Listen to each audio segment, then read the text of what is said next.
Nobody wants to use them little bit of hours you got to treat. Yep. You want to kind of now go back into the world, go to a Walmart, be with your family, sit down and eat a dinner, or do this and feel like you're normal. Wednesday is full pass.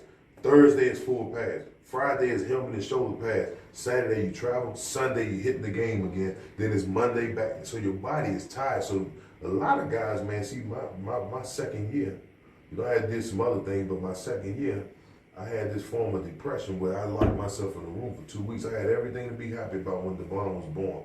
When she was born, we were living in Hebron, Kentucky, and I just didn't want to come out the room for like 2 weeks.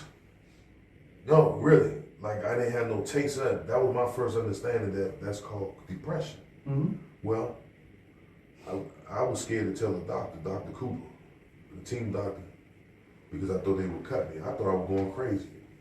He said, Javon, he put me in the office. He said, Javon, don't ever deprive yourself of your mental for this game. He said, 90-some% of the guys you playing with, they're taking this.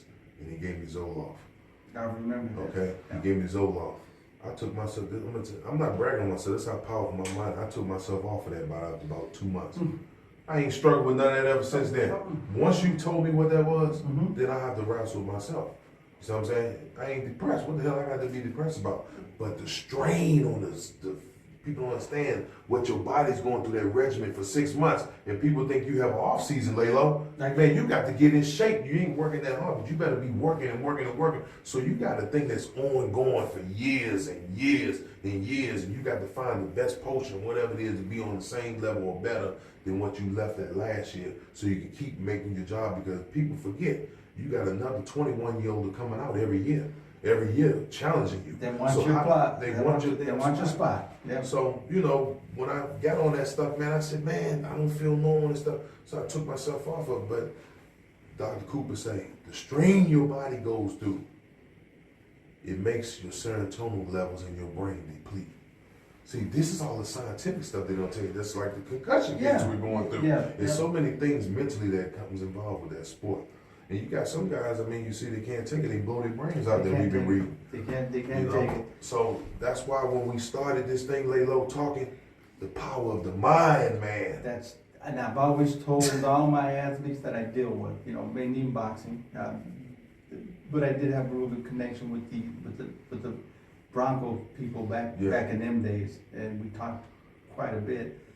But I've always told my athletes, legends and champions are the athletes that understand the game. They understand. It's just not about going on the field and playing. No. It's Everybody can do that. It's understanding the game, and that's true.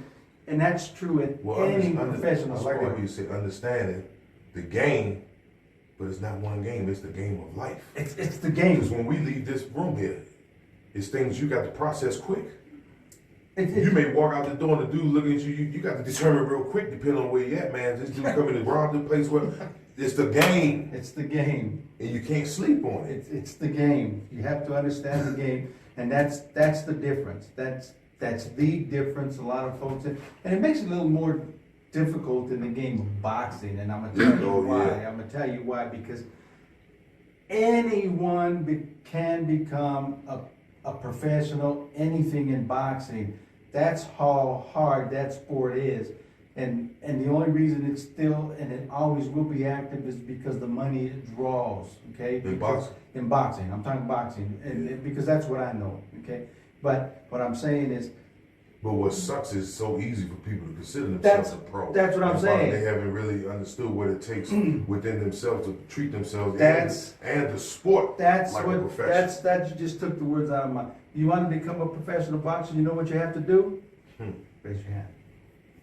And you're a professional boxer. Yeah. You want to become a professional coach in boxing? Oh man. What do you do? Raise your hand. Yeah. You're a professional. Ain't you know what you no do? You pay the state $35 to get your license, and you're a professional. There's no prerequisites. There's nothing that an athlete has to go through and live through to prove themselves. They can become a professional athlete, a boxer, okay? And that's why there's so many professional boxers out there that get hurt in the game. They get hurt. Okay, because they've been lied to. People live through them. You know, right. Some of these fake coaches. I mean, you don't have the Manny Stewarts. You don't. You don't. You know the Eddie Futches and them people that loved it. How many times have we talked, just you and I sitting Yeah. down and say, Javon, I'm not a coach. No, you're not. I'm not a coach. A coach is a person that trains a team. Yeah. Okay? Where they can get everyone to do the same thing, same exercise. It's a coach. That's a coach. I'm a trainer. Right. Okay? A trainer has to have the ability to train an individual athlete to his strengths and build his weaknesses. That's because right. they're all different. That's Okay? right. So we talked about that. That's why you have so much success in this sport of boxing.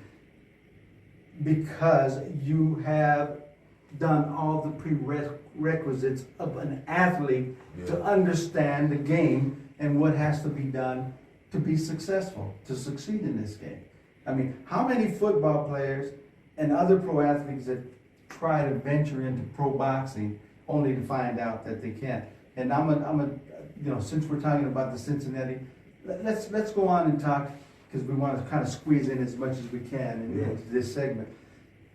Tell me about the differences in the boxing training when you first started. And then incidentally, I met you through Peter, because me and Peter Schaefer were partners in the golf course.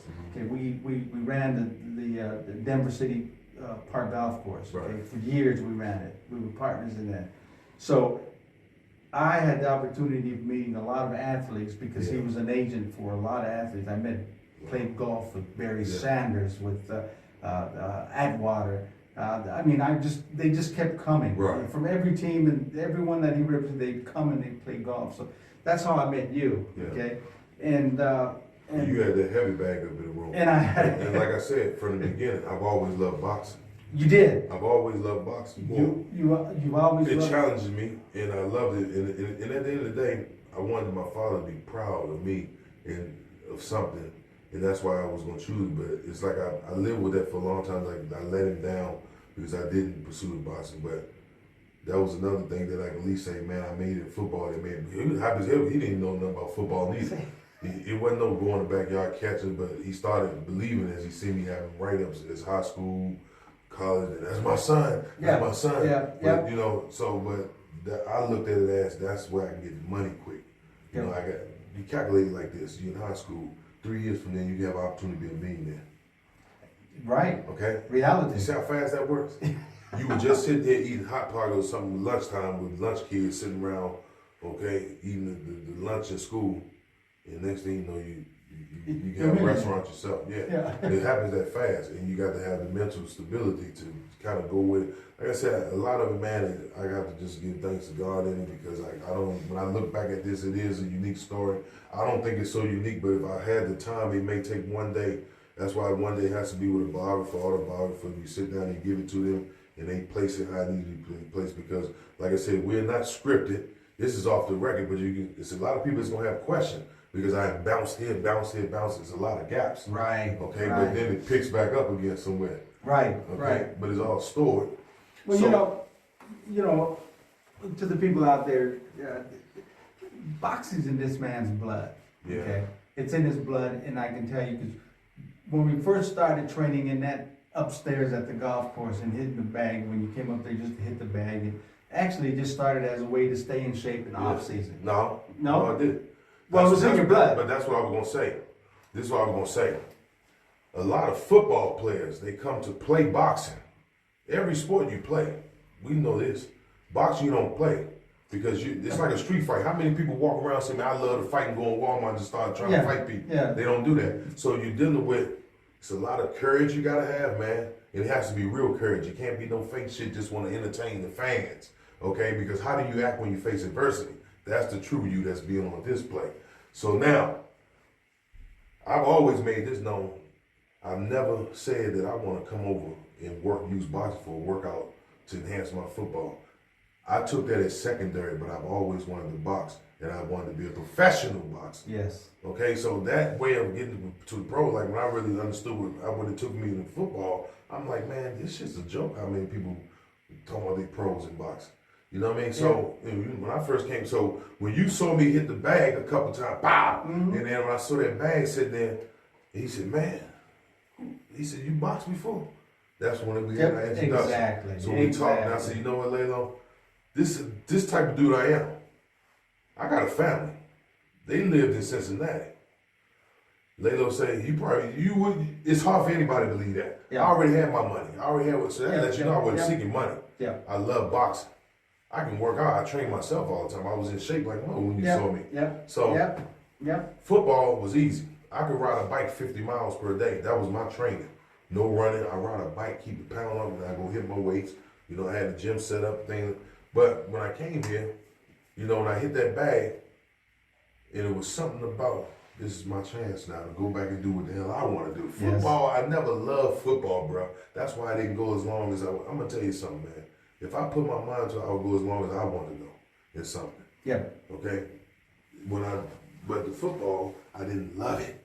And those are the guys that last long, you'll see they love it. They love it, yeah. So when I hit that bag and you say, hey man, you come on down and this, that. See, Pete was out of the pitch out of that. Then me and you became understand because this is something I got to take a leap of faith, Lalo. People don't understand this. No. Even you want to understand that. Here, I'm getting ready to leave. So when I talk to you, that's when I first, even to this day, I live back. This is my family, man, because I know how I am and I know how they are. So when I see people take me in their home, I came and live. I left my wife and kid, 2 kids at a time. I had 2. Mm-hmm. And I told them next off season, baby, I'm going boxing. Yeah. And people looked at me like I was crazy. Do you know in the pros it's conflict of interest? Yes. I love boxing so much. I said to hell with the Bengals, I'm going to box. And people wrote up and called me stupid. The reporters there. And when I got back off season, I said, man, I read what you wrote. You know, because that's their game to play friendly with. Sure they do. You gonna leave this 6-figure thing here to go do something you don't know what you can do? But that's the type of man I am, man. I live on the edge. Just like when people call me crazy because I picked up and just went to Africa by myself. I bought a homestead last year, but we'll get on that. So when I met him, he said, yeah, you think you can come down for 6 months? We didn't even say 6 months. No, we didn't even have a time on it. I just know I gave my off season that I went and did Disneyland or whatever it was with my kids for like two weeks. I said, I'm going to take 2 weeks with them, lay low. Yeah. I'm all yours. I'm coming down. And you did. I came with one big duffel bag. Like I said, I don't care about clothes. And I banged out. We work. He knew that I wasn't ready. Because football shape, I can run all day and do all that. Boxing, shh. So we put the time in. That's why it equated out to 6 months, because it took me like 4 months to get in real good shape. I mean, I went home one time, and my wife even looked at me like, man, what the hell? Man, I got so damn ripped all up. Man, I was dieting. I was eating. I ate oatmeal for like fucking 3 months. Oh, I mean, I just went into it, man, because I was afraid that I would lose my first fight, because I knew I got to prove everybody wrong. So I threw myself in it. I was in a tunnel vision, man. I didn't hang around nobody. That was easy. But we ended up being there 6 months. We got 2 fights out of it. But when he took me down to spar, actually, the first time he ever took me to spar, I got my taste of this here. Because, everything was gone. Timing gone, everything. He took me out into this kid about 17 years old. Was it Thornton? Yep. This kid was y'all do the same thing. I wish the black fathers do more like what the Mexicans do. They whip their son. So this guy, it was his son.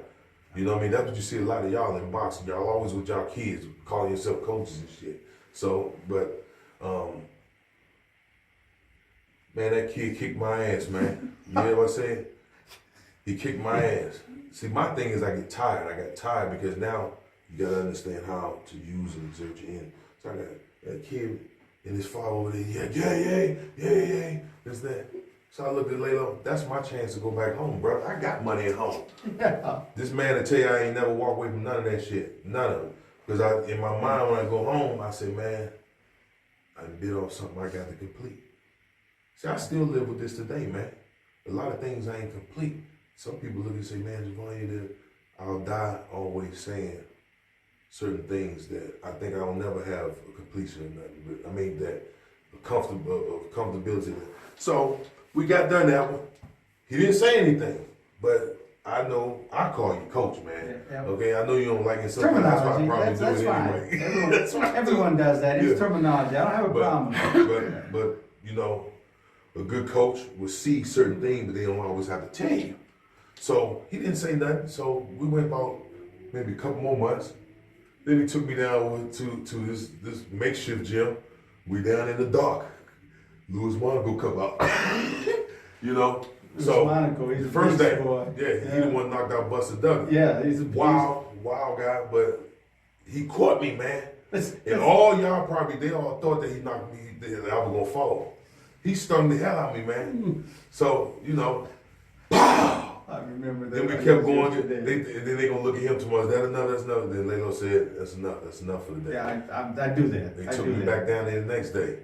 Okay, let's stop there. Okay, we're gonna take a little break because it gets interesting now. Yeah. Now we're getting into interesting stuff Yeah. and facts of life. Okay, so let's take a little quick break so they can so we can kind of get our water, get whatever we're gonna do, and we'll be back and we're gonna start on Javon's boxing career. Yeah. And it's gonna be real good. So take a little break and we'll be right back.